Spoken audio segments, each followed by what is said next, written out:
Dan's behind the camera and he's just kicking Pete to say, okay, now's the time to stop playing. But that was a very nice sound. Oh, okay, so Mick and Pete here for Andertons TV, and I'm very pleased to say we're here with Joe Morgan. Morgan is a relatively new brand for Andertons, but has a roster of killer players playing the amps, some awesome sounds. So, hello, Joe. Welcome to my sauna. We try to make as hot a room as possible, so I can just, it's just oozing from me right now. So, please forgive me if I get you wet. Oh, mother. Yeah. Okay, so the first my wife's question. not going to see this, right? It's quite a big channel. No, not what I meant, honey. Okay, so Joe, I want to ask you a little bit about the genesis of Morgan, how it started, and how you got into this whole thing. Well, I mean, I looked at other amp companies and I thought, man, those guys must be making a ton of money, right? So I tried to figure out how to make as much money as I possibly could, and Avi was the one that told me, easiest way to make $1 million in the amp business is to start with $5 million. So, yeah. No, I am a guitar player, or used to be a guitar player, and I played hardcore punk rock in the early 80s in a little band out of Minnesota, and we were on Husker Du's record label. And I stopped playing guitar and moved out to California, became an electrical engineer, worked on the first generation GPS satellites, and 10 years later, I started playing guitar again. So I went out and I bought a solid state amp and a pointy headstock guitar and with a Floyd on it. And I was watching this Allman Brothers DVD, right? And it was actually VHS. We didn't have DVD then. But the VHS, I was like, a total tone disconnect. Like, I can't do that. I can't get there from here. So I went into a mom and pop shop, much like yours, and talked to a helpful salesperson who I said, this is an old guy, Jesse, who was a tech for a lot of guys in the 70s. I said, Jesse, what's the problem? I can't get here. And he just didn't say a word, grabbed a Les Paul off the wall, took me in the back room where they had an old 4-hole Marshall, 4x12, turned everything up to 10, and handed me the guitar. I was like, oh, okay. So that's how it works. Yeah. So then I went on probably a 5-year journey where I spent $25,000 a month on my credit card, and I'd buy and then sell amplifiers, just trying to, at one time I had 3 Mad Professors, the real super expensive one, they're like $6 or $7 grand here. I had the top line 2-Rock stuff. I had the inexpensive 2-Rock stuff. Why do I like the inexpensive one? Why does it sound better than the same tube complement? It's almost the same circuit. It's like, what is going on? So after doing all of that, I realized that I liked old stuff, but old stuff, you never know the state it's going to be in when you get it, who's been inside of it before. Totally unmolested Marshall dude. It's got all the original parts, except for the master volume on the back, and the transfers have been changed, and I took all the mustard caps out of it, but it's the same circuit, dude. Right? So I started building some amps for myself, and really the AC-20, I was playing at a church, and I just wanted the normal channel of a Vox, and all these boutique companies were making these really elaborate amps that had switches and knobs and things, and they did. And I'm like, it doesn't sound like an AC-30. Have you guys ever played an AC-30? An old 60s AC-30 sounds like this. And so I built one, and they're like, oh, this sounds really good. And then a buddy played it, and another buddy played it, and still built some for them, and with this guy, and then things just really got out of hand. And somebody from Nashville went into a studio with the amp, recorded well, and then the studio went, hey, what is that? And then they bought one, and then now almost all of country music uses my stuff. So I have to ask you about the aesthetic, because they're absolutely beautiful looking amplifiers, and it's very hard in the amp world to come out with something new yet familiar, and you seem to have nailed that. So what was your inspiration for the look of your amps? That's it's funny, little Morgan history.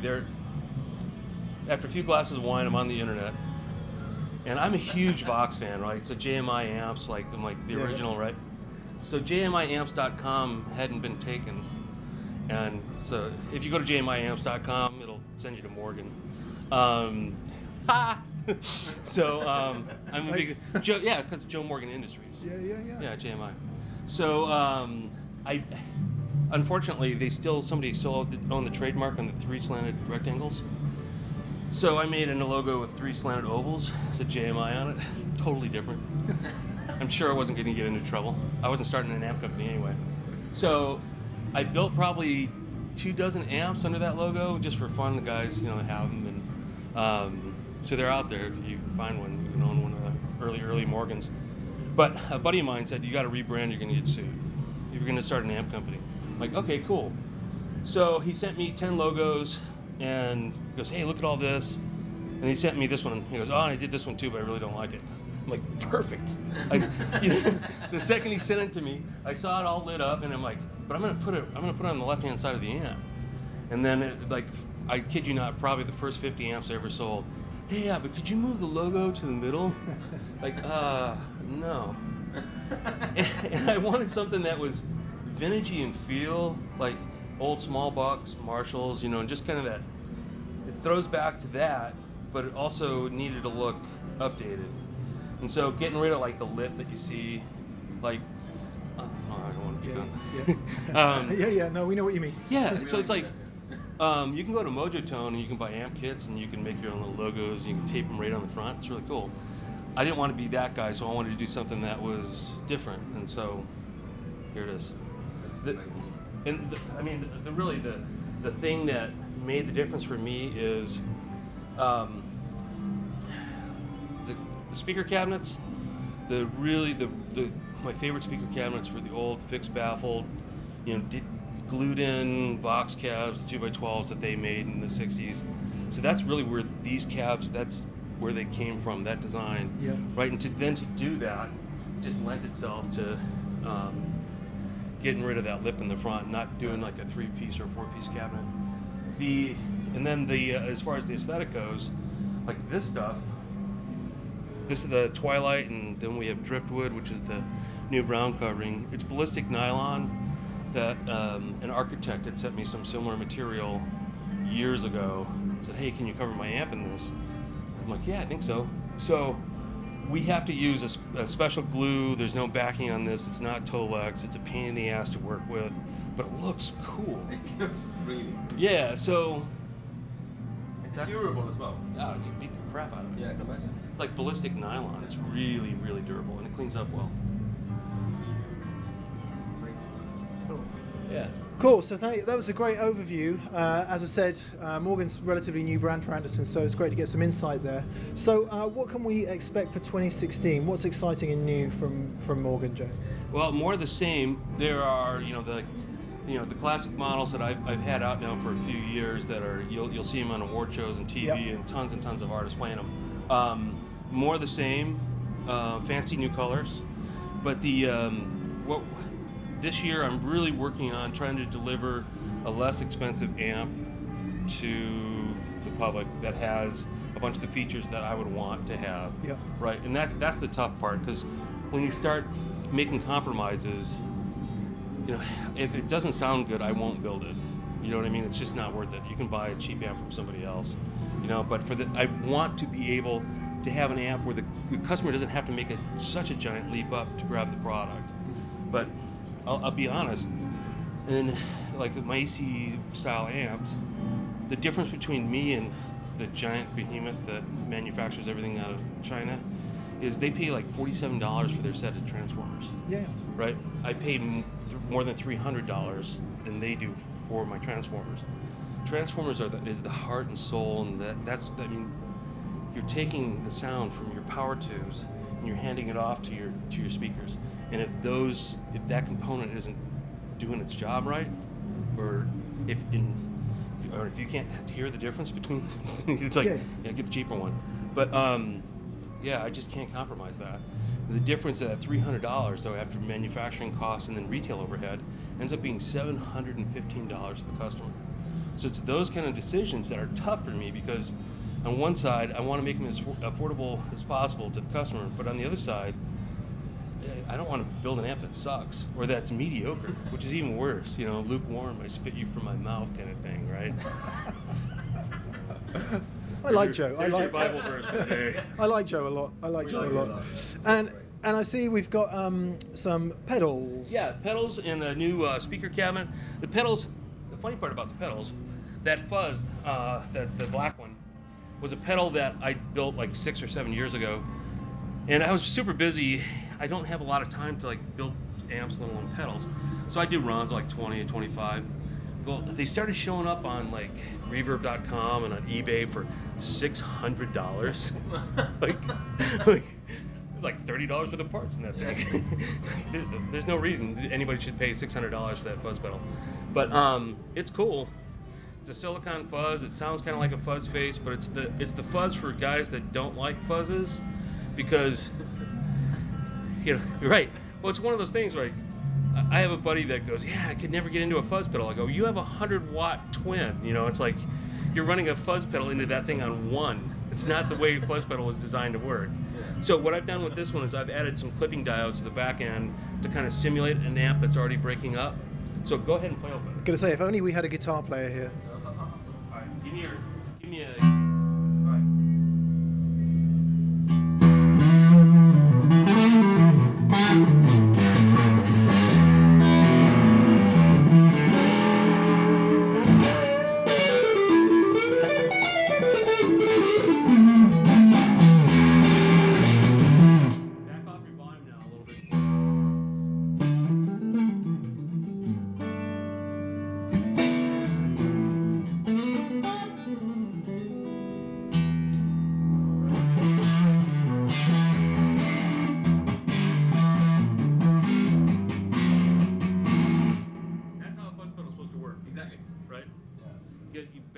You get a bunch of clean tone, you drive it hard. It's supposed to emote with you, and like with all of my amps, touch sensitivity is kind of a buzzword, but that's touch sensitivity. Yeah. When you can roll off or change your pick attack and get cleans, or dig in and get overdrive or distortion or fuzz, that's where it's at. Yeah. Right? It'll make you a better player to have a better amp. So moving on to the Mark II, that's a tone bender type thing. This is all right. So I found a bunch of NKT 275 germanium transistors in a bin in the shop. Right, it was like there's 1,000 of them, and I'm like, do you guys can I? Is it okay? And they're like, yeah, go for it. I'm like, ah! The world doesn't need another tone bender, but I got all these transistors. I got to do something with them, right? So it's actually kind of evil. It's just like, go for it. Yeah.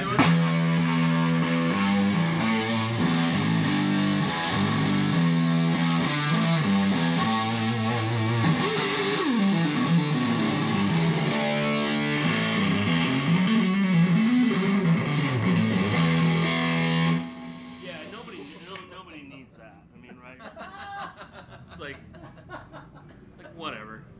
But it's got 3 really, old cool transistors in it. But moving on to the OD, which is overdrive. But all right, so you're going to spend $220 US on that pedal, which it's stupid cheap for actually what's going on in there. And then I have a fuzz face version, which is also a stupid amount of gain pedal. 2 NKT 275s that other people are selling for $300, $400, $600. That one's $199.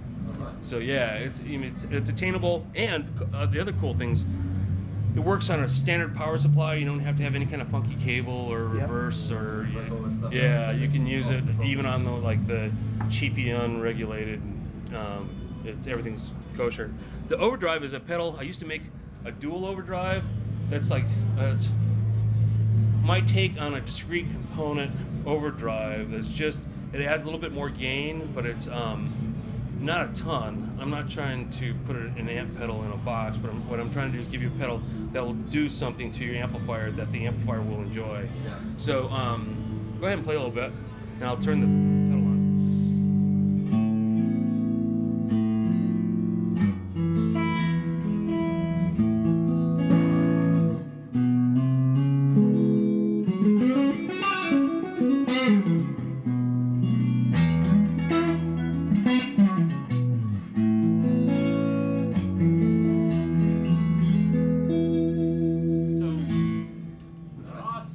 Yeah, it just adds more. It doesn't. We're not changing the tonal center of our sound, right?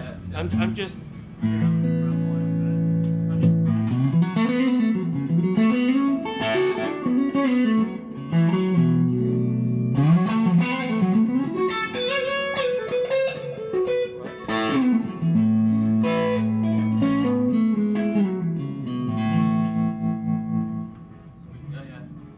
a Right. yeah. I was gonna call it a vintage transparent see-through. But yeah, but the pedal's pretty small. We didn't have that much room, so I'm just calling it an overdrive. Dan's behind the camera laughing his ass off at this point. Yeah, I mean, come on, it's a guitar amp. It's not that big a deal. It's really not that serious. You know, these things aren't really difficult to make, and I'm not kidding around.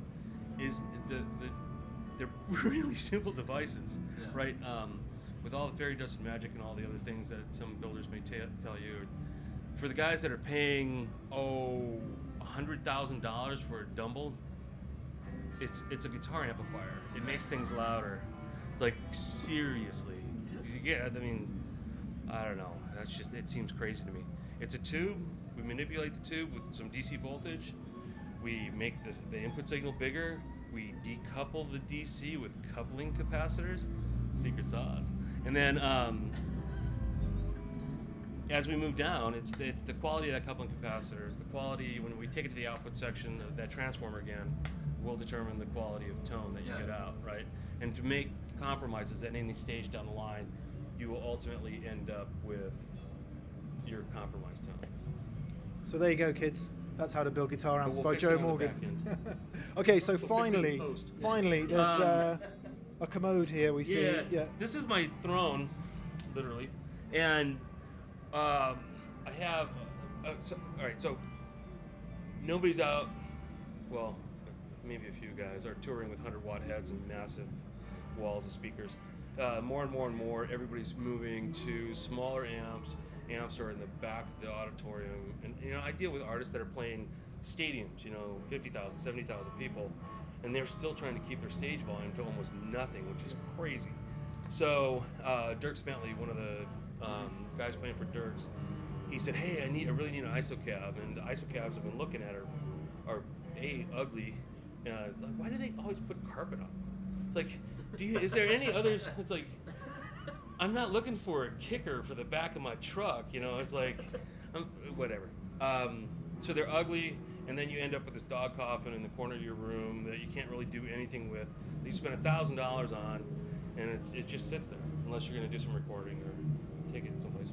So what I did was I took one of my 1x12s and thought, well, if I could just make a box that I could attach to a 1x12 so it sounds the same, right?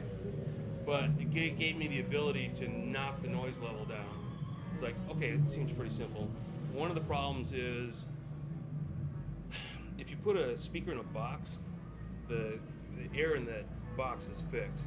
So as the speaker moves in and out, you get a compression, a dampening factor. So it sounds like you put a speaker in a box and put a mic on it, right? So I have a, if you look at the bottom here, I have an air pass with a special port that's built inside this thing that allows air to travel out. It allows a little bit of sound too, let's be honest, but what you get is the ability to mic clean tones and semi-driven tones in an ISO cab so you can do your home recording, your wife won't get mad, you can use it on a stage to keep the stage volume down. A lot of churches use them just for, it's a church, it's like, it's like, but we want to rock. So I want to show you something that's really cool. That was one of these things where, all right, so the air gets out, cab sounds good. You can have, you can get clean tones. What are you doing? I was going to help you. Don't touch my stuff.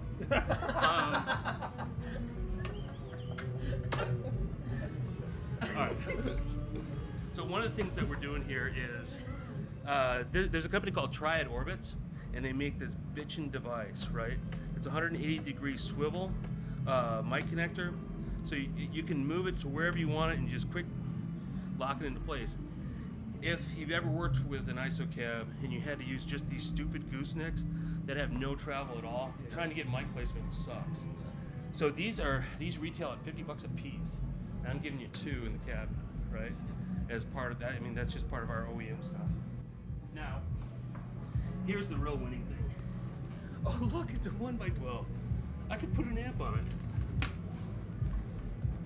Hey, look at that. You know, I could take it out. I could gig with it. I could use it.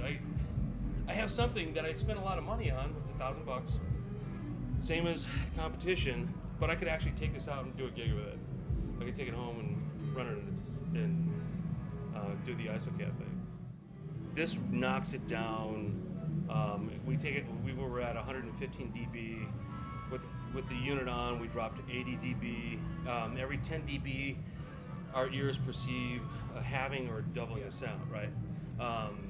So that, I mean, that's 80 dB is the same standard that you would get in any of the other ISO cabs that are out there. So Right. So you're not. It's as quiet as any other ISO cab. So you're not really giving anything up, other than that it doesn't sound bad. Okay. Fantastic. Never. Right. That was quite the introduction to Joe and Morgan amplifiers, pedals, and ISO cabinet. We look forward to seeing them in Andertons soon. Yeah. Buy stuff.